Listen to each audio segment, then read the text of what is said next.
Mi hija mintió en la corte para ayudar a mi exesposa a obtener la custodia de nuestros hijos. Y ahora, 5 años después, está pidiendo perdón y quiere arreglar las cosas después de enterarse de que su madre la manipuló.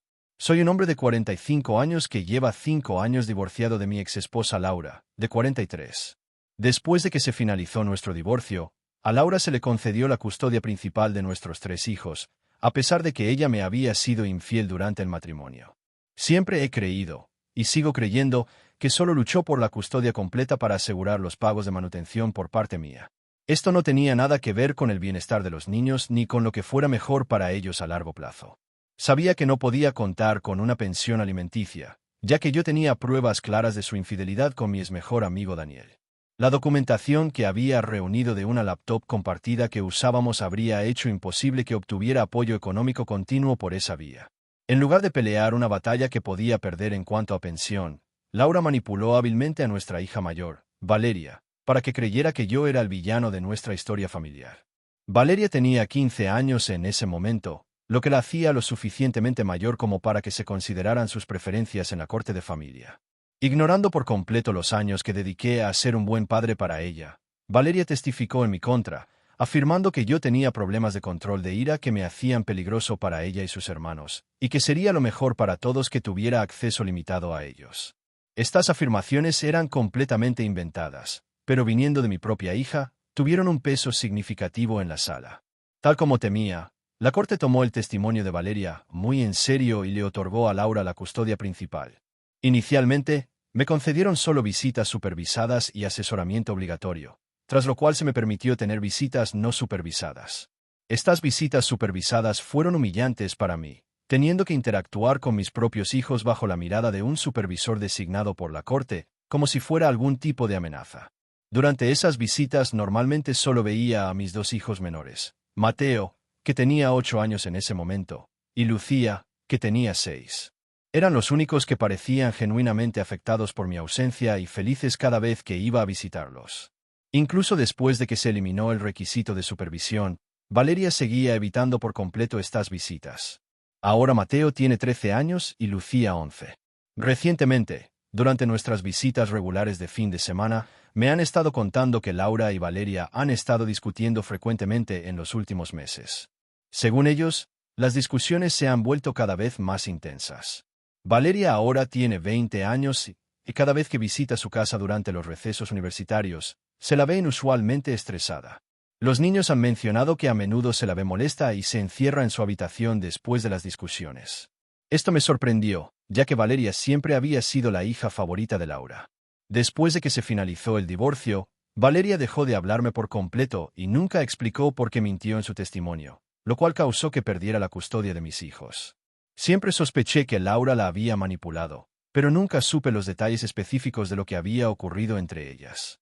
El fin de semana pasado fui a casa de Laura y Daniel. Sí, se casaron después del divorcio, para recoger a Mateo y Lucía para nuestro fin de semana habitual. Normalmente espero en la entrada y los niños salen a encontrarme para evitar cualquier interacción innecesaria con Laura o Daniel. Para mi sorpresa, Valeria salió con ellos. Esto era completamente fuera de lo común para ella, ya que normalmente me evita por completo, incluso al punto de encerrarse en su cuarto cuando llego a recoger a sus hermanos. Se acercó a mi coche y me dijo que realmente necesitaba hablar conmigo sobre algo importante. Su actitud era seria y se notaba que estaba nerviosa. Me sorprendió este cambio repentino de comportamiento, pero la rechacé de inmediato diciéndole que no tenía interés en hablar con ella de nada. Aunque habían pasado 5 años y ella es mi hija, nunca he podido perdonar ni olvidar lo que viví por su falso testimonio. El dolor de ver cómo mi propio hijo me difamaba en la corte era algo que no podía simplemente superar. Me fui con Mateo y Lucía lo más rápido posible. Pasé el fin de semana con ellos haciendo nuestras actividades habituales y cuando los devolví a casa, Valeria intentó hablar conmigo de nuevo. La ignoré por completo y me fui de inmediato, sin querer involucrarme en lo que asumí sería una conversación que solo reabriría viejas heridas. Después de ese encuentro, Valeria comenzó a llamarme repetidamente, algo que nunca había hecho en todos estos años. De hecho, aún tenía el mismo número de teléfono desde antes del divorcio y ella nunca lo había usado para contactarme. Empezó a mandar mensajes diciendo que necesitaba hablar urgentemente conmigo sobre un asunto importante. Hace 2 días finalmente cedí después de recibir múltiples mensajes diarios. Estaba claro que había algo serio que necesitaba contarme. Así que acepté reunirme con ella en mi casa, principalmente por curiosidad sobre qué podría ser tan urgente después de años de silencio. Llegó esa misma noche exactamente a la hora acordada, tan pronto como entró. Empezó a disculparse profusamente. Me dijo que me había malinterpretado por completo y que había cometido el peor error de su vida al testificar en mi contra en la corte. Parecía sinceramente arrepentida, lo cual me sorprendió mucho. Confundido por este cambio de corazón repentino después de tantos años, le pedí que me explicara qué la había llevado a testificar en primer lugar y que había cambiado su perspectiva de forma tan drástica. Para dar contexto, no descubrí la infidelidad de Laura con Daniel hasta después de que me entregó los papeles del divorcio. Me los presentó, confesó el engaño como si fuera un detalle menor y actuó como si la decisión ya estuviera tomada. Inicialmente intenté salvar nuestro matrimonio y le dije que estaba dispuesto a trabajar en ello por el bien de nuestra familia, pero insistió en que quería formar una vida con Daniel.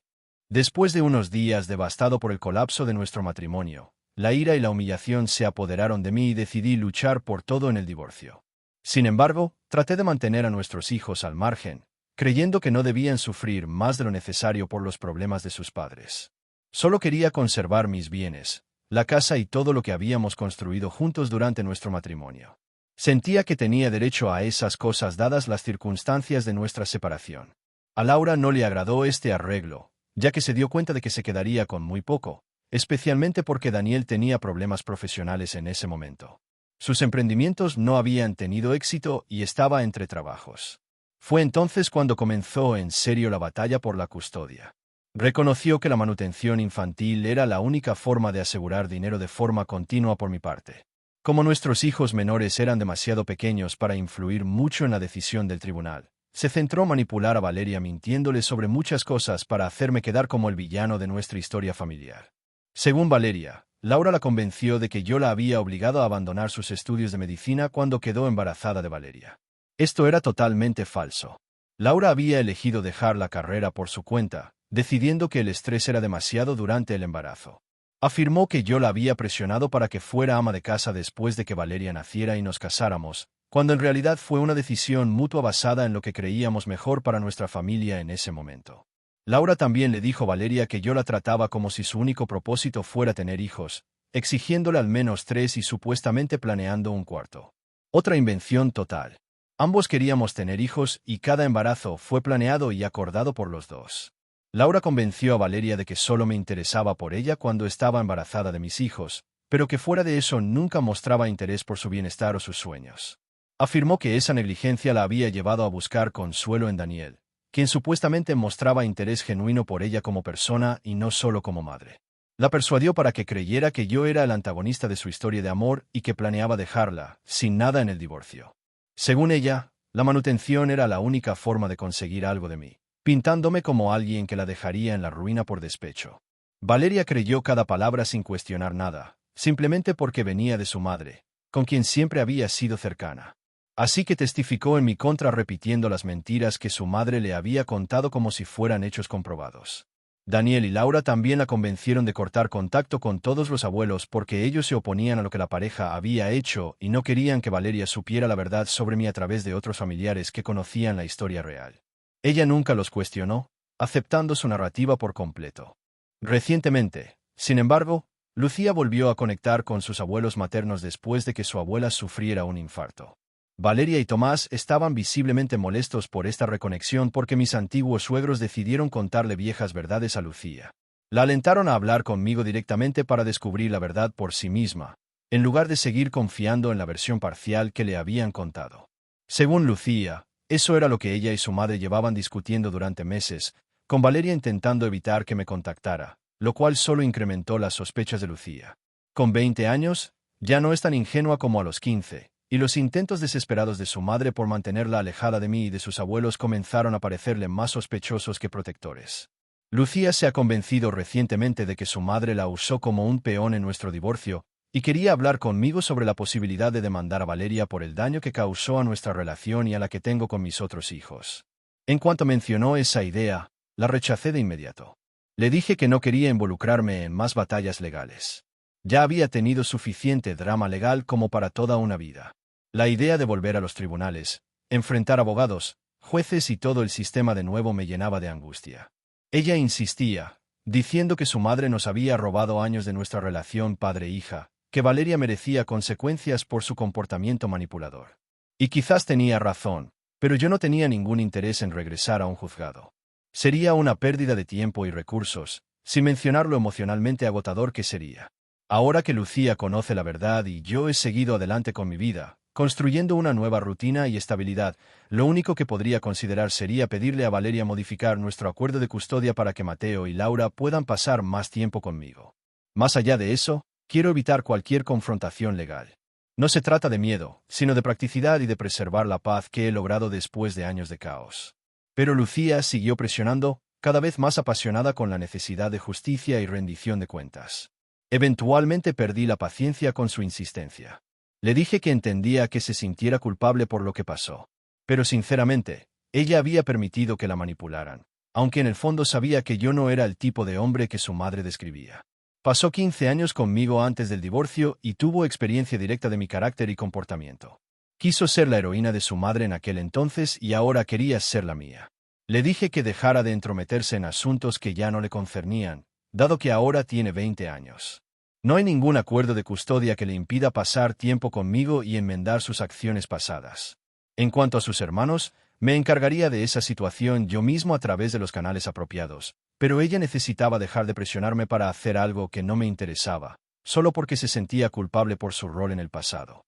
Pareció sorprendida por mi tono duro y mi franqueza. Se fue sin decir mucho y no ha vuelto a contactarme desde esa confrontación.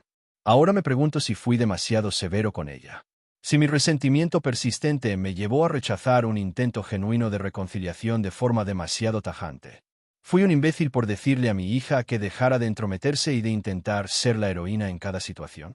Actualización 1. Después de publicar mi historia y leer los comentarios, me di cuenta de que no he estado en contacto adecuado con mis antiguos suegros desde hace muchos años. Así que no sabía que aún intentaban alentar a Lucía a acercarse a mí. Hablé con ellos recientemente para preguntarles exactamente qué le habían dicho a Lucía, y confirmaron que efectivamente la habían animado a contactarme. Explicaron que no me lo habían informado porque no querían crearme falsas esperanzas en caso de que ella decidiera no hacerlo al final. Sabían lo doloroso que había sido todo el arreglo para mí y no querían aumentar ese dolor si sus esfuerzos no daban resultado. Les agradecí su intervención y su apoyo. También habían testificado a mi favor durante la audiencia de custodia junto con mis padres, lo que creó una dinámica incómoda en nuestra relación, pero habíamos mantenido cierto contacto a lo largo de los años a pesar de las complicaciones. Sin embargo, debido a mi intensa carga de trabajo últimamente, no había hablado con ellos en meses.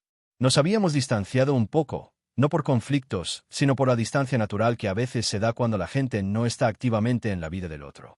Estoy agradecido de que pensaran en intervenir de esta manera, porque gracias a ellos Lucía finalmente descubrió la verdad sobre su madre. Esto significa que ahora puedo presentar una solicitud de custodia compartida de Mateo y Laura, lo cual representa un progreso significativo, y estoy profundamente agradecido por el papel que jugaron en que esto fuera posible. Antes de continuar con mi actualización, quiero aclarar algo importante sobre mis intentos anteriores de obtener la custodia compartida de mis hijos menores. He intentado obtenerla en los años posteriores al divorcio. Lo intenté 2 veces por vías legales formales, pero Valeria luchó con fuerza contra cualquier cambio porque sabía que los niños menores eran su única fuente de pagos de manutención infantil, ya que Lucía ya era mayor de edad en ese momento. Odio admitirlo, pero ella y su abogado fueron bastante eficaces al retratarme negativamente ante el tribunal, aprovechando el testimonio anterior de Lucía en mi contra y sugiriendo que nada había cambiado respecto a mi supuesto temperamento volátil. Mi propio abogado me aconsejó esperar y construir un caso más sólido antes de intentarlo de nuevo. Durante los últimos 3 años decidí esperar en lugar de malgastar tiempo, energía y recursos en lo que parecía una batalla perdida dado el precedente ya establecido. Es complicado y va más allá de lo que he explicado, pero les aseguro que hice todo lo que pude dentro de las limitaciones que enfrentaba. Ahora, la actualización. Decidí hablar con Lucía después de todo y resolver nuestros problemas porque, tras reflexionar durante varios días, me di cuenta de que el universo me estaba dando una segunda oportunidad para reconectar con la hija que había perdido por culpa de Valeria. No podía negar que, después del nacimiento de Lucía, mi carrera exigente me dejaba poco tiempo para ella y fue principalmente Valeria quien la cuidó día y noche. No estuve completamente ausente en su vida, pero naturalmente, al pasar más tiempo con su madre, Lucía desarrolló un vínculo más cercano con ella. Como mencioné en mi publicación original, Lucía era la hija favorita de Valeria y siempre compartieron una conexión especial que a veces me hacía sentir un extraño en su relación. Intenté ponerme en el lugar de Lucía y comprendí que también me habría sido difícil dudar de mi propia madre dada su cercanía. Cometió un error a los 15 años, uno significativo con consecuencias duraderas, y siguió creyendo a su madre hasta hace poco. Es algo con lo que tendrá que vivir el resto de su vida. Eligió mentir sobre mí y dañar mi relación con sus hermanos durante años, y eso también la acompañará para siempre. No son transgresiones pequeñas que puedan olvidarse o pasarse por alto fácilmente. Pero el hecho de que haya reconocido su error y se haya acercado a mí para enmendarlo cuenta como algo importante. Después de mucha consideración y debate interno, decidí al menos hablar con ella en lugar de rechazar su disculpa de plano. Así que hoy la llamé y le dije que estaba dispuesto a hablar con ella de nuevo si quería resolver las cosas y comenzar a reconstruir nuestra relación. Podía venir a mi casa esa noche para que tuviéramos una conversación cara a cara. Lamentablemente, ya había regresado a la universidad en otro estado, pero acordamos hacer una videollamada para poder al menos hablar temporalmente hasta que pudiera visitarme en persona. Esa noche nos conectamos por vídeo, y tras un saludo algo incómodo, fuimos directo al grano. Ninguno de los dos parecía saber muy bien cómo actuar tras tantos años de distanciamiento, pero ambos reconocimos la importancia de abordar los temas directamente. Le expresé mi profunda decepción de que durante 5 años jamás cuestionara las historias que le contó su madre, que nunca intentara verificarlas conmigo ni con otros familiares que conocían la verdad. También le dije que, considerando como siempre la traté con amor, afecto y respeto desde que era niña, me parecía absurdo que hubiera elegido mentir por su madre sin darme oportunidad de defenderme. Por mucho que intentara superarlo, me sería imposible olvidar lo que ocurrió y fingir que todo estaba bien. Eso era algo que tendría que aceptar si queríamos avanzar. El perdón podría ser posible, pero el olvido no.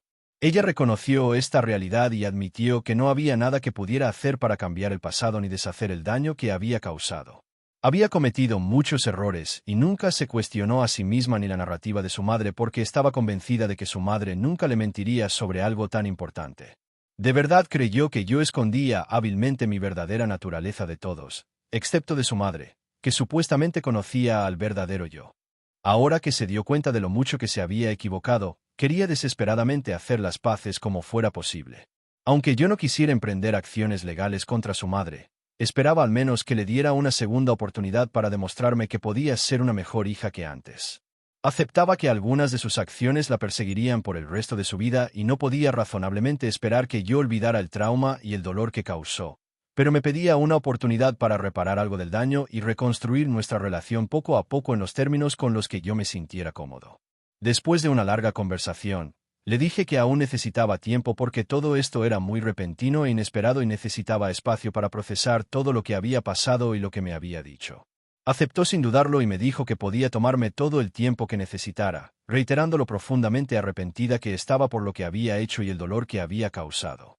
A pesar de sus esfuerzos por mantenerse serena durante nuestra conversación, terminó rompiendo en llanto, al igual que yo. El peso emocional de todo lo perdido fue abrumador para ambos. Al final, me alegro de que tuviéramos esa conversación, porque pudimos abordar muchos temas de forma abierta y honesta, que es la única manera de avanzar desde el desastre que creó Valeria. Para ser honesto, no sé si alguna vez podré perdonarla completamente y dejar todo esto atrás, pero vale la pena intentarlo, por el bien de ambos. Actualización 2. Han pasado unos días desde mi última actualización. Después de hablar con Lucía, decidí conversar con Valeria sobre modificar nuestro acuerdo de custodia para que Mateo y Laura puedan pasar más tiempo conmigo. Ya planeaba abordar este tema este año de todos modos, independientemente del regreso de Lucía a mi vida, y ahora se presentó la oportunidad perfecta con apoyo adicional. Contacté a Valeria y le dije que necesitábamos hablar seriamente sobre el acuerdo de custodia. Como esperaba, trató de evitar la conversación alegando estar ocupada las próximas semanas con trabajo y otras obligaciones. Obviamente estaba postergando, esperando que yo dejara el asunto, como en años anteriores. Así que le informé que Lucía ya había hablado conmigo extensamente y que si no quería que la llevara a juicio por sus acciones y manipulaciones, debía reunirse conmigo para modificar el acuerdo legalmente. También le dije que quería que dejara de recibir pagos de manutención infantil, ya que sabía que ella y Tomás habían iniciado un negocio recientemente, así que ya no estaban en dificultades económicas como habían alegado durante años. También exigí que devolviera el dinero que me había quitado bajo falsas pretensiones, de la manera que pudiera financiarlo, o de lo contrario la demandaría con el apoyo de Lucía, quien ahora estaba dispuesta a testificar a mi favor y revelar toda la verdad sobre lo sucedido. Le di una opción clara: o cooperaba sin enfrentar consecuencias legales, que era lo que yo prefería para el bien de todos, o enfrentaría un camino más difícil en los tribunales. Su decisión. Con el respaldo de Maya, sentí por primera vez una confianza que antes me había sido ajena. Ya no me importaba lo que Lucía pensara de mi ultimátum, ni cómo pudiera describirlo ante otros. Sentía que me había ganado el derecho a plantarme después de todo lo que me había hecho durante tantos años. Al otro lado del teléfono, Lucía enmudeció. Dijo que necesitaba tiempo para pensarlo y consultarlo con Tomás. Su tono ya no era el mismo. No tenía ni el descaro ni la seguridad de siempre al hablar conmigo. Y eso, después de tanto, fue exactamente lo que quería oír. Le di plazo hasta el fin de semana para darme una respuesta, advirtiéndole que, si no la recibía, contactaría a mi abogado sin más aviso. Le dejé claro que con la declaración de Valeria de nuestro lado, ella podía perder aún más si esto terminaba en tribunales. Se alteró, me acusó de chantaje. Le respondí que me daba igual cómo lo llamara. Durante años traté de mantener la paz por el bien de los niños, evitando confrontaciones, tragando cosas que nunca debía haber tragado. Pero eso se acabó. Ahora estaba decidido a recuperar mi dinero, mi dignidad, y sobre todo, mi lugar como padre en la vida de mis hijos. Si eso implicaba presionarla o llevarla a juicio, así sería. Antes, me habría costado adoptar una postura así. Mis experiencias pasadas en el juzgado habían sido devastadoras y el miedo a perder de nuevo me había paralizado por mucho tiempo. Pero con Maya dispuesta a decir la verdad sobre la manipulación que sufrió, el temor ya no tenía cabida. Por primera vez en años, sentía que la justicia estaba de nuestro lado. El fin de semana llegó rápido. Ayer hablé con Maya sobre la conversación que había tenido con su madre. Quería asegurarme de que comprendiera plenamente lo que podría implicar testificar de nuevo, sobre todo si debía desdecirse de lo que dijo años atrás. Aunque entonces tenía 15 años y era menor de edad, eso no evitaba que pudiera enfrentarse a repercusiones legales o emocionales. Le pregunté si, pese a todo, seguiría dispuesta. Me miró sin dudar. Sí. Si tengo que enfrentar consecuencias, las asumiré. Porque lo que mamá hizo contigo y conmigo no tiene justificación. Me confesó también que desde el principio supo que estaba mintiendo. Que nunca vio lo que dijo ver. Que lo hizo porque Lucía se lo pidió y le aseguró que era necesario para salir bien parada del divorcio. No fue fácil para ella. No es una persona manipuladora por naturaleza. Pero cedió por lealtad a su madre. Ahora, en cambio, quería reparar el daño, incluso si eso le costaba su relación con ella. Sus palabras me conmovieron profundamente. No eran una forma de aliviar su conciencia, eran reales. Y estaba dispuesta a respaldarlas con hechos. A pesar de eso, yo todavía tenía la esperanza de que Lucía aceptara mis condiciones sin necesidad de involucrar abogados. Si era inteligente y pensaba en su propio bienestar, entendería que no le convenía ir a juicio. Hoy la llamé para obtener su respuesta. No contestó mis primeras llamadas, así que le escribí diciéndole que ignorar los problemas no los hacía desaparecer. Finalmente me devolvió la llamada. Durante varios minutos intentó distraerme con conversaciones irrelevantes y respuestas vagas. Me cansé y le pregunté directamente si aceptaba mis términos o si debía contactar a mi abogado de inmediato. Intentó desviar el tema una vez más, pero al final accedió. Su única condición fue que no metiéramos a los abogados en el acuerdo. Le dije que aceptaría con una sola exigencia: que el primer pago se realizara en el plazo de un mes. No estaba dispuesto a esperar indefinidamente. Intentó negociar de nuevo, alegando que ella y Tomás acababan de lanzar su negocio y que necesitaban tiempo para que fuera rentable. Pero ya no me interesaban sus excusas ni su situación financiera. Había tenido años para hacer lo correcto, y nunca lo hizo. Yo no le debía nada. Eso sí, no buscaba sacar provecho. Solo quería lo justo. Revisé cuidadosamente los pagos de manutención infantil de los últimos años. Siempre sospeché que los usó para su propio beneficio, no para los niños. Incluso si no fue así, el origen de ese dinero seguía siendo ilegítimo. Lo obtuvo manipulando el sistema y mintiendo en su declaración. Estoy casi seguro de que con esos fondos financió su nuevo emprendimiento. No puedo probarlo, pero mi contador calculó con precisión cuánto debe, y ese es el monto que tendrá que devolver. No planeo usar ese dinero para mí. Lo destinaré a los estudios y el futuro de nuestros hijos. Pero ella no necesita saberlo. Le dije que este era mi último acto de buena voluntad. Que agradeciera que no tomé acciones legales más severas. Cuando quiso volver a negociar, corté la llamada. Luego le envié un mensaje claro. No pensaba perder más tiempo discutiendo. Solo quería que cumpliera el acuerdo. Si había demoras, no dudaría en llevarla a juicio. Consulté a mi abogado de todos modos. Prefería evitar la vía legal, pero era esencial dejar por escrito el acuerdo. Le informé a Lucía que recibiría el contrato para firmar la semana siguiente. Estas eran mis condiciones. Y eran justas. Que a otros les parecieran duras o no, me tenía sin cuidado. Ya no iba a aceptar más abusos de su parte, ni de nadie vinculado a ella, incluido Tomás. Ha pasado ya algún tiempo desde esa conversación. En estos meses, Valeria y yo hemos estado reconstruyendo nuestra relación paso a paso. No ha sido fácil. A veces me distancio cuando resurgen recuerdos dolorosos. Pero ella ha aprendido a darme espacio sin ofenderse. Después, retomamos el diálogo con calma y madurez. Vamos avanzando, despacio pero con firmeza. Tengo fe en que seguiremos sanando. Lucía, por su parte, ha estado cumpliendo con lo pactado. Mientras lo haga, cumpliré mi promesa de no llevarla ante un juez.